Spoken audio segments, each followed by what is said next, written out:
ABC Destemidas. Hoje eu estou muito feliz com todo o resultado que nós estamos recebendo de testemunhos poderosos, porque aqui, gente, é um lugar de amor, bondade e cura de Deus para a sua vida e para a vida da sua família, das suas amigas. Quando o Senhor nos deu esse projeto, era exatamente isso que Ele me disse. Muitas pessoas seriam curadas com testemunhos de pessoas que já venceram, com histórias de vidas que você não pode nem acreditar que estão por aí, mas que você está vivendo aí quietinha, achando que só você está sofrendo, achando que só você está vivendo isso, mas eu quero dizer para você que Deus tem cura para você. Hoje eu estou com um caso aqui, gente, que tem uma frase que eu gosto muito de falar. A dor é de quem sente.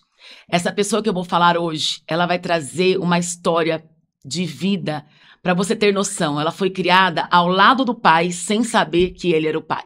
Então, essa ausência de paternidade causou danos profundos. E é sobre isso que nós vamos falar hoje, sobre esse peso que vem sobre muitas mulheres na sua adolescência, com esses relacionamentos adolescentes que trouxeram uma emoção negativa, que trouxe uma culpa terrível. Mas antes, eu quero ler aqui um versículo para você. Deuteronômio 22:25 diz assim, ó. Se, contudo, um homem encontrar no campo uma jovem prometida em casamento e a forçar, somente o homem morrerá. E eu quero dizer para você que tem se sentido culpada porque a tua história na tua família tem um nome, abuso sexual. A dor é de quem sente e precisa ser respeitada. Mas olha o que o Senhor deixa registrado para você. Não façam nada, moça, pois ela não cometeu pecado algum que mereça a morte. Esse caso é semelhante ao daquele que ataca e mata ao seu próximo. Está escrito na Bíblia. Vai dar uma olhadinha lá nesse registro que o Senhor deixou. Então, quando você está se sentindo aí culpada, porque na sua família tem um histórico de abuso sexual, eu quero declarar esta palavra sobre você. Que essa culpa se encerre hoje. Essa maldição fica encerrada na sua família. Porque quem está aqui na minha frente viveu uma história semelhante a essa, sobreviveu. Hoje é casada, mãe de 2 filhos lindos, uma mulher sensacional. Carol Cenciani, bem-vinda! Bem-vinda, minha linda! Que história, meu Deus, Carol! Você sabe que quando eu estava lendo o e-mail, eu fiquei impactada com a sua história. Pode cumprimentar as pessoas. Graça e paz. Seja bem-vinda, minha linda. Obrigada, Bispo. É um prazer estar aqui contando meu testemunho, que venha curar muitas vidas, né? Ajudar muitas pessoas. Creio que Deus vai fazer. Carol, você descobriu quem é o seu pai, que ele vivia ao lado, que era seu primo. Seu pai é o seu primo. Sim. E você descobriu com 24 anos. Ou seja, 24 depois de anos. toda uma vida ao lado dele. Sim. Como que foi isso pra você? Foi muito impactante. Muito impactante. Eu esperava e não esperava, porque eu via, né, as pessoas falarem que realmente poderia ter, né, esse DNA, né, positivo, e eu relutei muitos anos. Quando completou 8 anos que a minha mãe tinha falecido, Deus já tinha trabalhado no meu coração, né, de uma forma, assim, extraordinária. E quando Deus moveu, assim, dentro de mim, eu, então, decidi fazer esse DNA. E eu, por vontade própria, eu fiz o DNA e realmente ele... E ele aceitou de primeira? Aceitou. Isso é muito importante nós falarmos, Carol. Tem tantas mulheres sofrendo, porque eu conheço várias, que quando está na terapia, ela começa a falar da questão do abuso sexual, mas quando, na verdade, foi um relacionamento da adolescência. Entende? Esse relacionamento da adolescência, onde a mulher não queria ter um relacionamento e ela acaba sendo meio que forçada por aquele momento do jovem mesmo, porque o jovem, ele às vezes não tem uma inteligência emocional para saber o momento certo, o momento adequado, e aí acabam fazendo coisas que trazem danos para lados, entende? E esse dano sua mãe viveu. Viveu. E ela compartilhava isso ao ponto de ela não aceitar a gravidez. Sim. Então você foi uma criança rejeitada. Fui rejeitada. Como que foi isso? Conta pra nós. Eu cresci, né, com outra família, acompanhando toda a minha história. E eles se comoveram, né?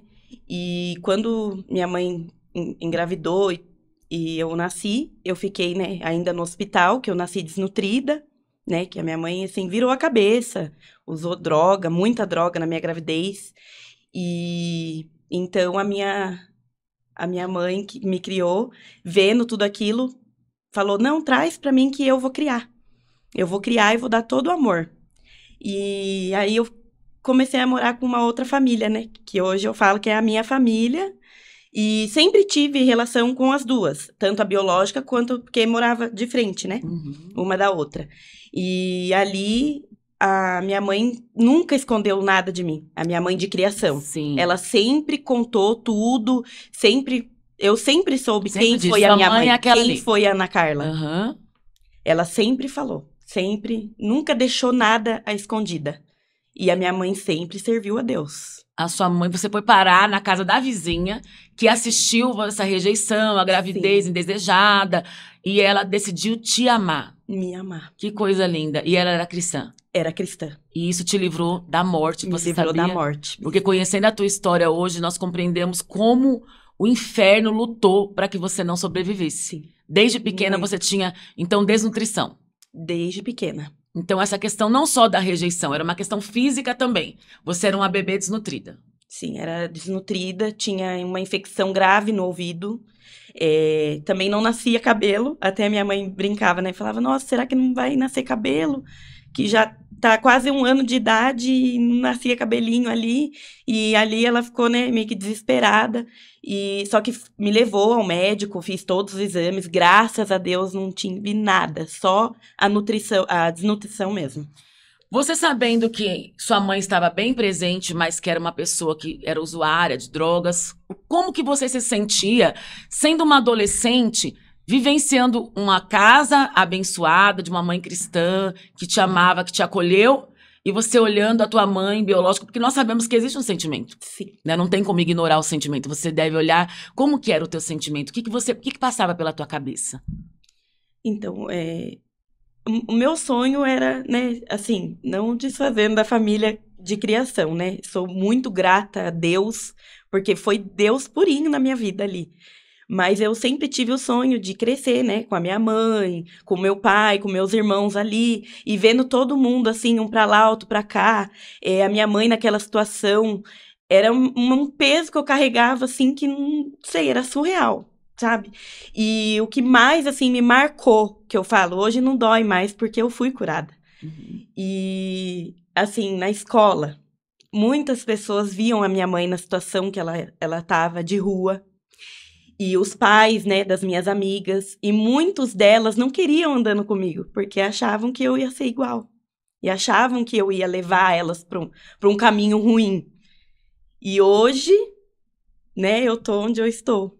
Uma super profissional, né? Ajuda Sim. tantas pessoas, né, Carol?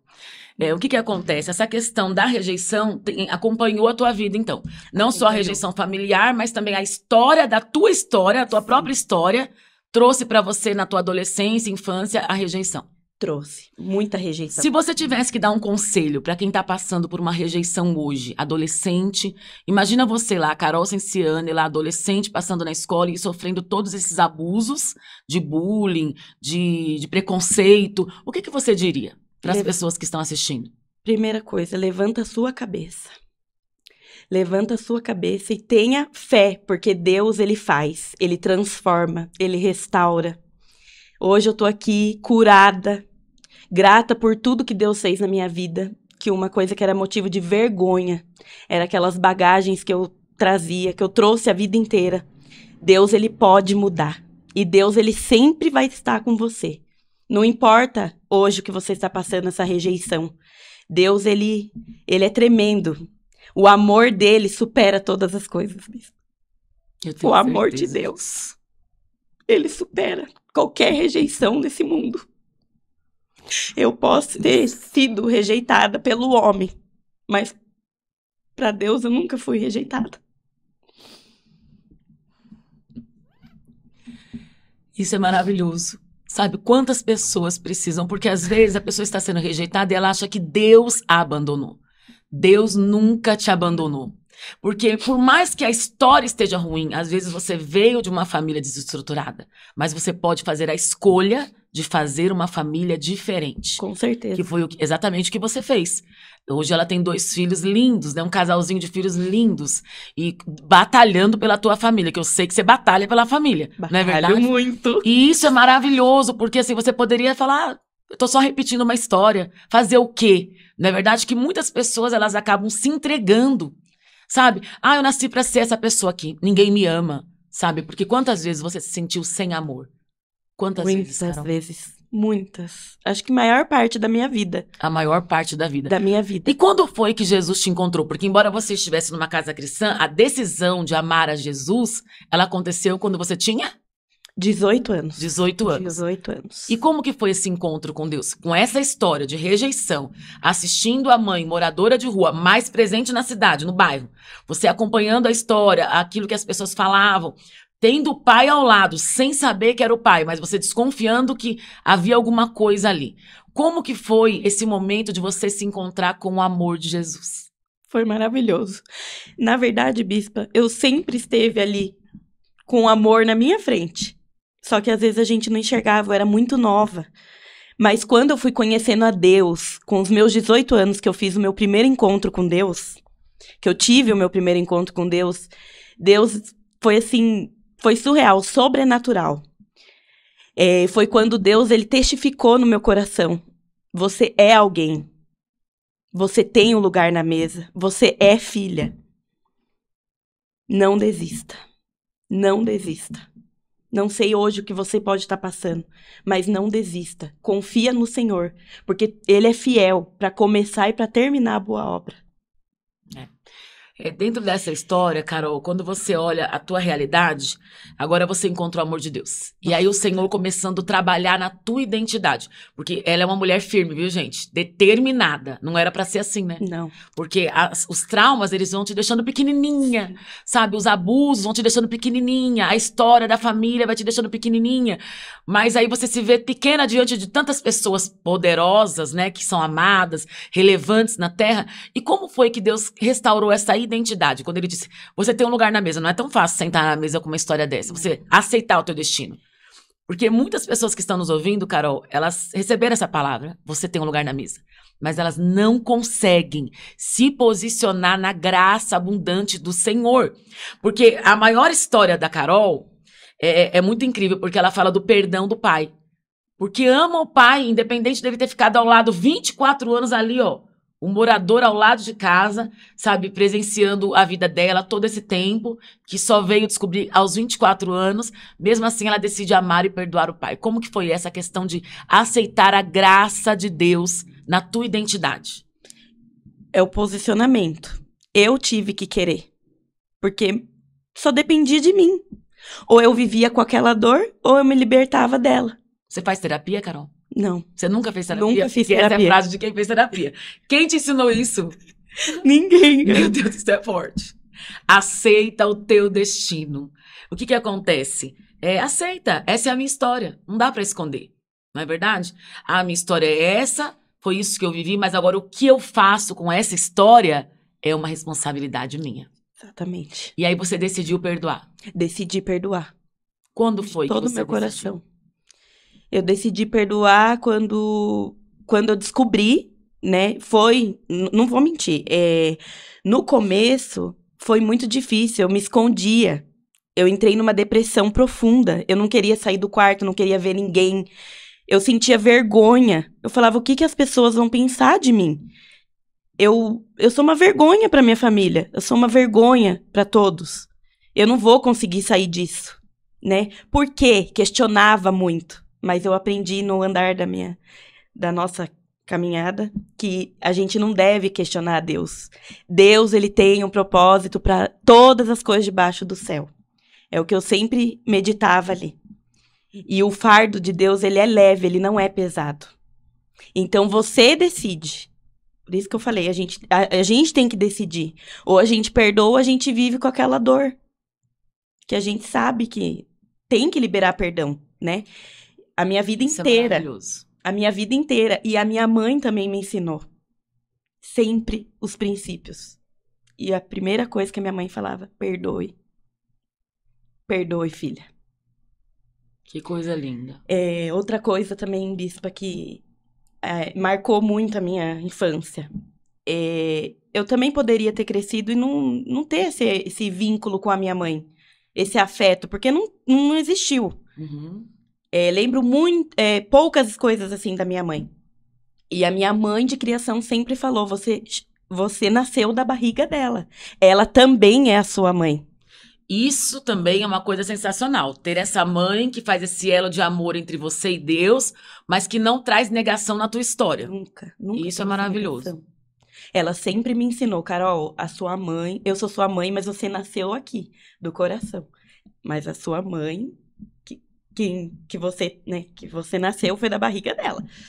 E isso pra mim eu falo e emociona porque qualquer família, né, poderia ter escondido, não ter ensinado como ela me ensinou, né? Sobre chamar minha mãe de mãe. E ela nunca me escondeu nada. Nada, nada, nada. Você chegou a ter relacionamento com a sua mãe? Porque você falou que ela era moradora de rua. Sim. Você foi atrás dela? Pra se relacionar, pra falar? Quando ela estava bem, sim, bispa. Porque quando ela bebia e usava droga, ela era muito agressiva. Uhum. Então ela queria a posse da gente. Então ela tentava lutar por você? Tentava. Que forte. Tentava lutar por... E como que era isso? Como que era nesse momento em que ela estava bem, por exemplo? Você se sentia tentada a estar com ela? Eu gostava de estar com ela. Eu cheguei a dar conselhos pra ela. Mãe, muda de vida. A gente não gosta de ver, né, você assim. E ela também conheceu a palavra. Uhum. Minha mãe também era conhecedora da palavra, mas ela não tinha forças. Então, sua mãe, ela passou por algo muito comum, na verdade, essa história dela é muito pesada, né? Ela já não está conosco, não está viva, mas muitas pessoas estão como esse versículo que nós lemos, carregando uma culpa de morte, entende? Mas que não é culpada, né? A mulher nunca é culpada quando ela se sente abusada ou molestada. Isso é muito importante, não existe culpa para a mulher. Entende? Se ela foi violada nos seus direitos emocionais e físicos, entende? É claro que o homem, quando ele é adolescente, ele não tem essa noção dessa responsabilidade, né? Ele não faz ideia. Então, a maioria das pessoas que chegam em consultório, Carol, com essa história, elas vão descobrir que, na verdade, não foi um abuso sexual, foi um momento de adolescente irresponsável mesmo, que nós chamamos de abuso sexual por causa da lei. Mas se nós formos olhar, ele também era uma criança. Também era um adolescente, não é verdade? Sim. Também era uma pessoa que não tinha experiência de vida, não tinha conteúdo intelectual para fazer uma análise. Estou prejudicando alguém, estou fazendo uma coisa errada. Por isso que é importante nós, mães de homens, ensinar o respeito desde pequeno. Ensinar os limites desde pequeno. Porque quando você não tem limite, você não faz ideia que está ferindo o outro. Porque, na verdade, quando você soube do outro lado da história, como a gente fala, a dor é de quem sente, o que o teu pai disse? Ele falou que foi calor do momento, né? Na verdade, ele conta que era pra ele ter ficado com outra pessoa. Mas ali foi no calor do momento, aquela outra pessoa ficou com outra pessoa, e acabou que eles tiveram a relação, e dessa relação eu nasci. Nós não estamos aqui para julgar, porque nós não estávamos lá para saber, Sim. Não é verdade? Mas dentro disso, olha o dano que te causou. Essas duas versões. A gente nunca vai saber toda a verdade, também não estamos aqui para isso, para procurar essa verdade. Mas nós podemos, dentro da história que te contaram, trazer uma libertação para a tua emoção, entende? Quando uma mulher vive uma situação de abuso sexual, ela precisa saber que Deus a ama e que ela não é culpada.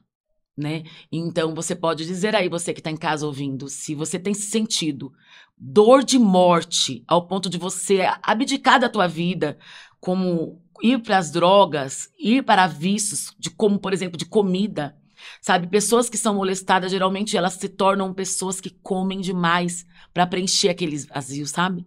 Para preencher aquele vazio. Se você está vivendo uma coisa como essa, eu quero te dar um conselho.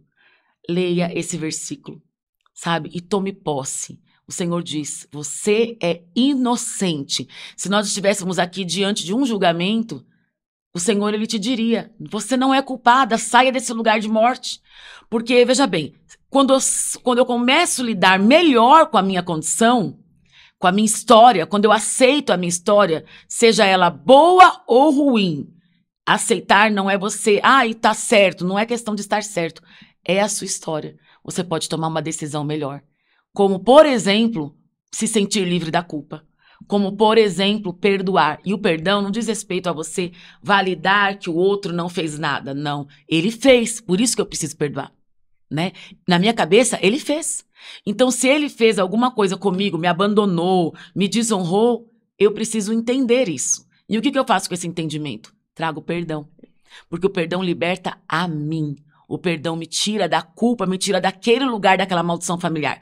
E você estava dizendo que isso era uma maldição na tua família, né, Carol? Sim. Era uma repetição de padrão familiar. Sim. E você quer saber? Se eu te dar uma notícia que isso é muito comum nas famílias. Eu também vivi um caso assim, dentro da minha casa, entende? Eu fui molestada por uma pessoa da minha família, entende? E você quer saber? A maioria das pessoas que estão aqui foram molestadas, violentadas por pessoas próximas. Tio, pai, primos, adolescentes fazem muito isso.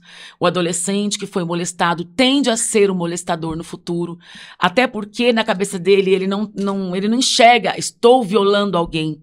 Ele era um adolescente. Quando nós entendemos isso, consegue ficar fácil perdoar.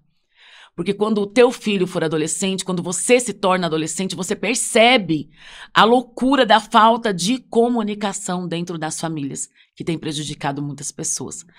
E no teu caso, você recebia muita informação de Deus. A tua mãe de criação, que é a tua mãe do coração, ela te ajudava a você perdoar. Ajudava a perdoar. E falava sobre esse princípio do perdão. Falava. Quando você decidiu perdoar? Quando eu entendi que eu tinha que ser livre daquela culpa, porque eu me sentia culpada, sem eu ter culpa. Porque aquilo trouxe um certo desprezo da parte da família, trouxe desavenças. E isso para mim foi muito difícil, porque estava transpassando até para os meus filhos. Então eu falei, Senhor, eu preciso perdoar, eu preciso me ver longe disso, me apegar mais nas coisas de Deus. Isso foi o que me ajudou muito, me conectar mais com Deus, com a igreja, com as pessoas da igreja. Foi o que me ajudou.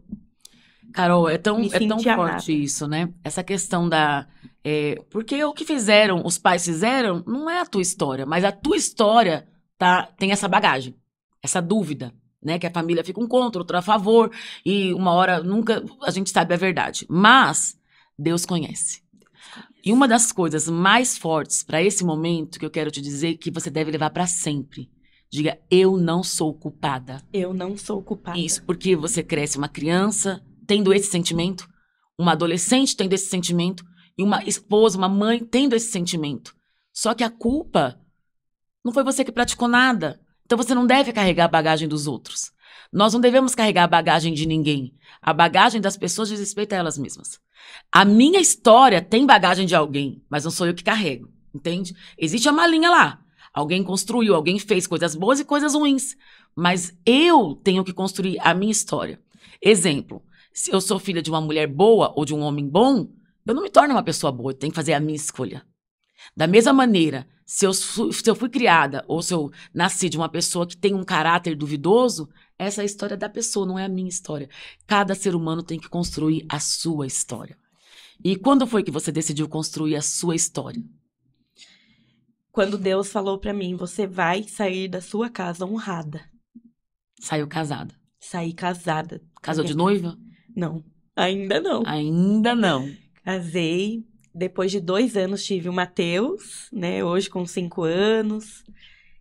Diagnosticado com TEA, né? Autista de nível 1, de suporte. E depois, né, de 4 anos, eu tive a Maitê, no qual também foi uma longa história. Deus já vinha me preparando, né? Porque foi uma gravidez, assim... Eu queria um outro filho, Bispa, mas não naquele momento. Uhum. Que eu ainda estava assimilando muita coisa, né? Sendo curada. Eu tinha coisas ainda que eu achava, eu fui curada, mas não. Não tinha sido. Então, Deus, ele foi me preparando. Não foi assim, da noite pro dia. Mas Deus, ele foi, sabe? Me preparando, foi me mostrando. E ali, eu... Eu jamais imaginaria que eu ia perder uma das pessoas mais importantes da minha vida.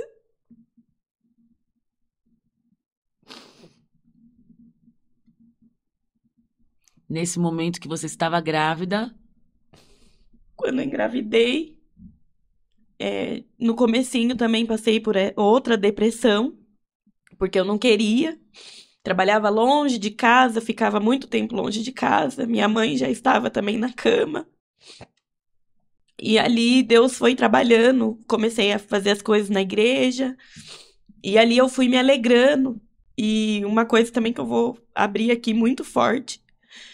No começo da minha gravidez, eu rejeitei. Quando eu abri aquele resultado no meu celular, eu estava na frente de um velório. E quando eu entrei naquele velório, que eu abri, eu vi que era reagente o resultado do meu exame. Bem na hora eu falei, Deus, por quê? O Senhor sabia que eu não queria.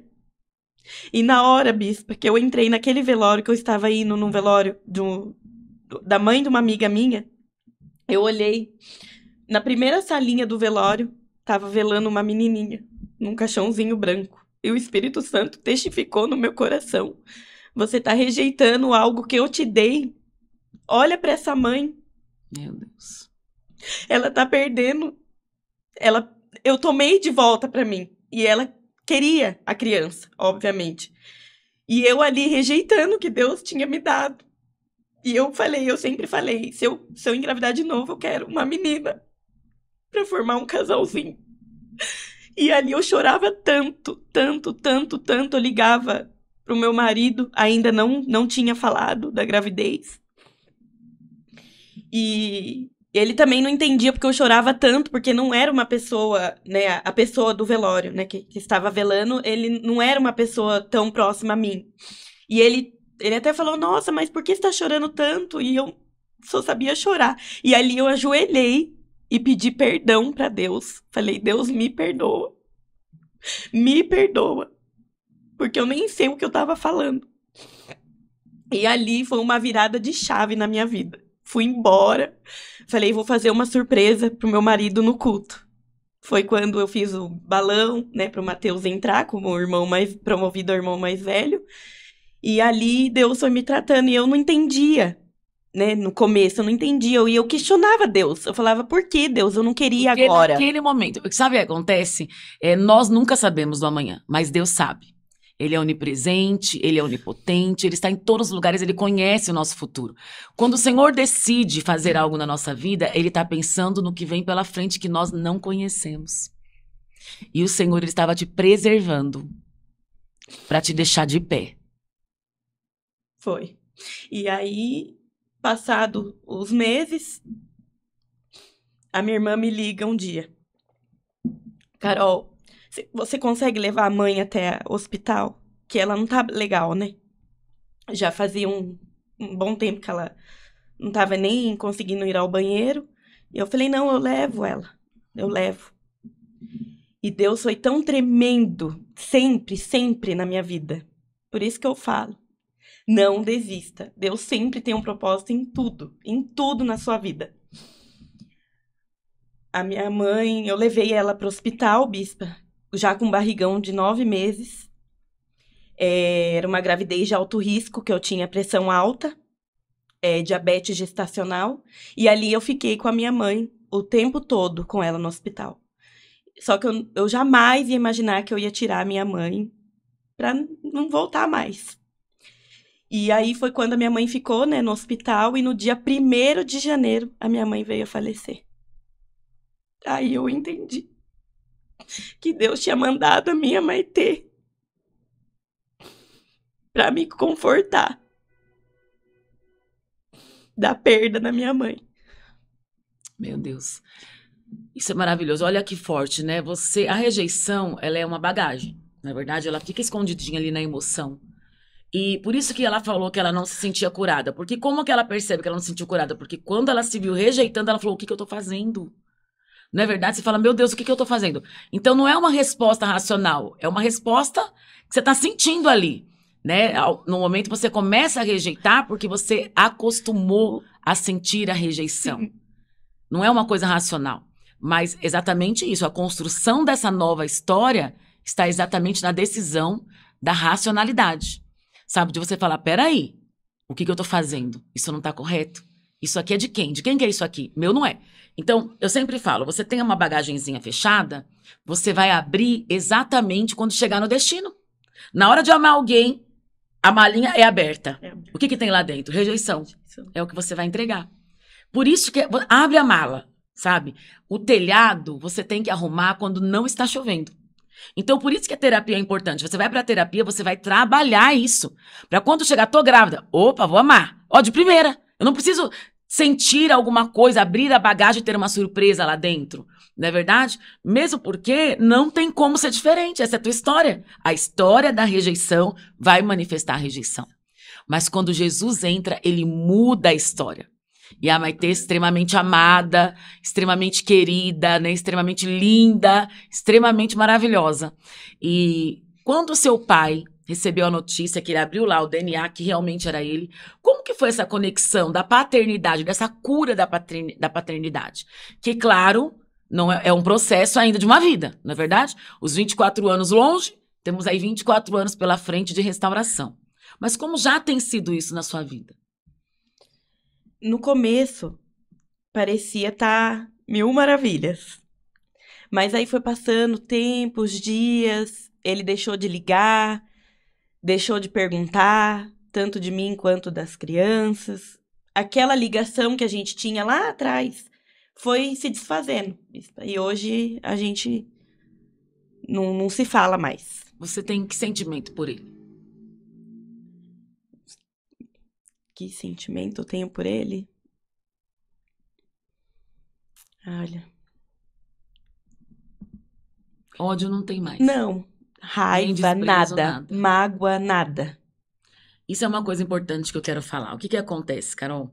Você sabia que as pessoas que têm os pais vivos, né, que criaram, a maioria, eles também seguem a vida, vivendo a vida deles, casam com uma pessoa, vai viver a vida, e também não tem essa conexão com a família, com os filhos.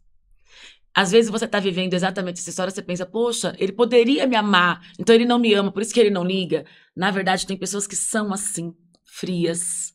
Tem pessoas que têm uma característica de identidade, de personalidade, de temperamento. Às vezes uma falta até de inteligência emocional. Nós não sabemos, né? Não estou aqui para diagnosticar ninguém. Mas um fato é que não é porque a pessoa não liga, porque ela não ama. Não é porque a pessoa não está presente, porque ela não ama. Bom seria se fosse assim, não é verdade? Bom seria se quem amasse demonstrasse o amor. Mas seja sincera. Você, nós demonstramos amor todos os dias por todas as pessoas que nós amamos? Não.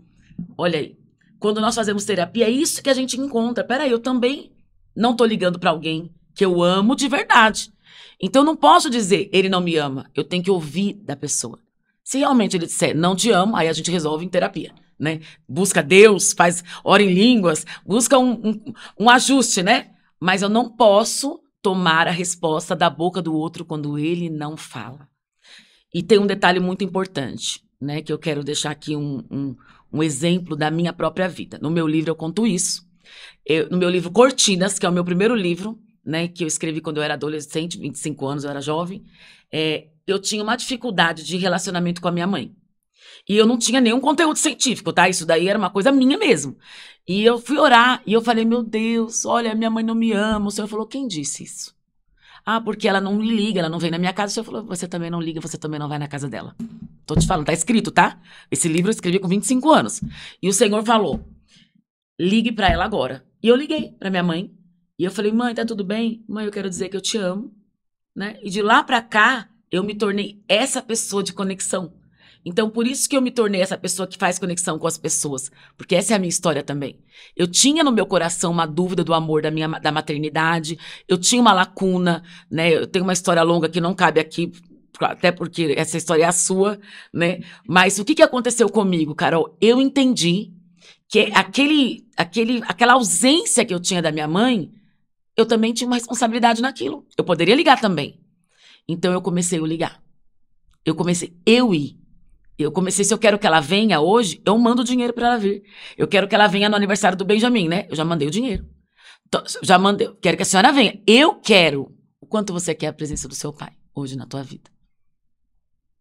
100%. Ligue pra ele hoje. Sai daqui ligando pra ele dizendo, pai, eu te amo.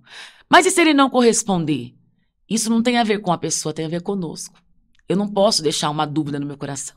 Eu tenho que ser completa. E a responsabilidade de ser completa é toda minha. Então eu não posso me sentir culpada por ausência de informação, sabe? Eu poderia ter um relacionamento melhor, eu poderia. Por que não? Então vamos fazer esse relacionamento melhorar. Se o outro não desejar, é uma outra história. Mas você quer saber? Quem resiste ao amor? Ninguém. Não é verdade? Então nós temos que arregaçar as mangas e amar. Nesse momento que você perdeu sua mãe, Carol, ela era muita conexão sua com Deus também, né? Muito. O amor de Deus O que amor você de recebeu. Deus. Foi tudo a respeito dela. Tudo. E quando o Senhor a pediu, você estava grávida de quanto tempo?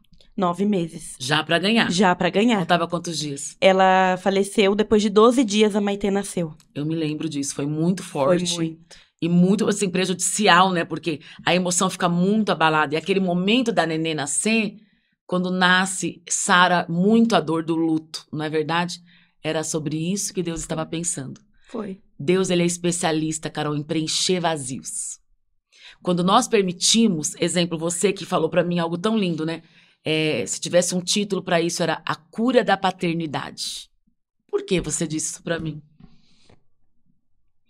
Porque na minha vida, de tudo que eu passei, eu fui curada da paternidade, da cura da paternidade, e era o que mais, assim, mexia comigo, com a minha estrutura, sabe? Era o que mais, assim, desde pequena, que era o sonho, né? Toda menina sonha, né, em dançar os seus 15 anos com seu pai, entende? E isso me pegava muito. E, que nem eu falo, eu decidi perdoar e viver em paz, porque eu não queria também passar isso para os meus filhos. Eu quero ensinar ele do jeito que a minha mãe ensinou, nos caminhos ali de Deus e bola para frente. E eu também sempre sonhei em ter a minha família ali, meus filhos chamando os avós, sabe? Eu sempre fui muito família, Bispa. Por mais que eu tivesse dificuldades, né, em termo família, né, em termo de paternidade. Então, foi uma escolha que eu fiz mesmo e que Deus foi tratando e eu vi, assim, o amor de Deus. Por que não perdoar? Que lindo. Quem sou eu? Isso é maravilhoso. Para nós encerrarmos, deixa aqui um recadinho para quem tá em casa assistindo essa história. Você falou uma coisa para mim que marcou muito também, você poderia falar. Você poderia ter se tornado uma pessoa completamente cabeça voada, mas você decidiu fazer da sua história uma história diferente. Eu decidi em ter a minha família. Decida você também. Perdoe. Seja curada em nome de Jesus. E é que nem eu falei, não desista. Por mais difícil que for, use a fé e peça para Deus, porque Ele faz. O amor de Deus é inabalável, é indescritível. Se apegue com o Senhor. Se apegue. Independente da história que você carrega, independente da história que te contaram, independente da história que é verdade. Não importa se te contaram, se é verdade, a dor é de quem sente. Mas quando eu estou sentindo, eu posso tomar uma decisão do que fazer com toda essa história que me trouxeram, dessa história vivida. O que você vai fazer para construir um legado para a sua próxima geração? Para você ter uma vida abundante, você precisa receber o amor do Pai. Você entende? Quando você recebe o amor de Deus, esse amor te torna suficiente. E você quer saber? Talvez você esteja dizendo, mas eu já sou crente, eu já vou na igreja, mas de vez em quando eu sinto esse vazio. É normal, essa é a sua história. Quando você lembra do teu passado, não, o pai não estava lá. Não, mas tudo bem. Não. É triste não ter um pai presente. É triste não ter uma mãe presente. Pode chorar. De vez em quando, tá tudo bem. Essa é a sua história. Mas isso não significa que você precisa destruir o teu futuro por causa dessas ausências do teu passado. Um beijo. Deus te abençoe. Fica com Deus. Muito obrigada, minha Obrigada, linda. bispa, Obrigada pelo seu obrigada. testemunho lindo. Você é uma mulher relevante. Continua nessa caminhada. Deus tem muito para fazer na tua vida e a tua história vai curar muitas mulheres. Eu creio, em nome de Jesus. Deus te abençoe. Obrigada, bispa. Amém.